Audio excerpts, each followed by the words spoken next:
पापड़ खाइबाकू पिलाठू वयस्क प्राय समस्ते भल पाती।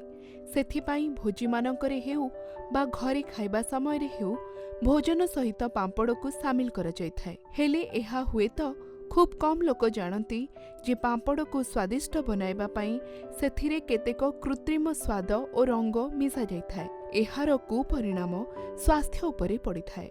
तेबे चलंतु जानिबा पापड़ खाइबा द्वारा केउ सबु समस्या देखा देथाय।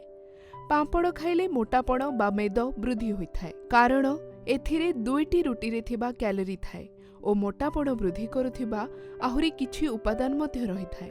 जदि आपण निजर ओजन कम रखिबाकू चाहंती तेबे पापड़ सेवनरू निवृत्त रुहंतु। लोके पापड़ को तेलरे छाणी खाइथांती और पापड़ अधिक तेल शोषि थाए, तेणु एथिरे अधिक परिमाण रे तैलांश रहिथाय।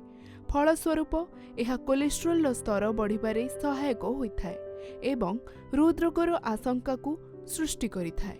पापड़र प्रस्तुति प्रणाली चिंतार विषय होइथाय। एहाकू खरारे खोला स्थान रे सुखा जाइथाय। वायु प्रदूषण जोगु पापड़र स्थिति भल रुहे नाही। एहा सेवन कले पेट खराब हेबार आशंका बढ़िथाय। बजार रे उपलब्ध विभिन्न पापड़रे नाना प्रकारर मसला मिसा जाइथाय। एहाकू सेवन कले एसिडिटीर समस्या मध्य उपजिथाय।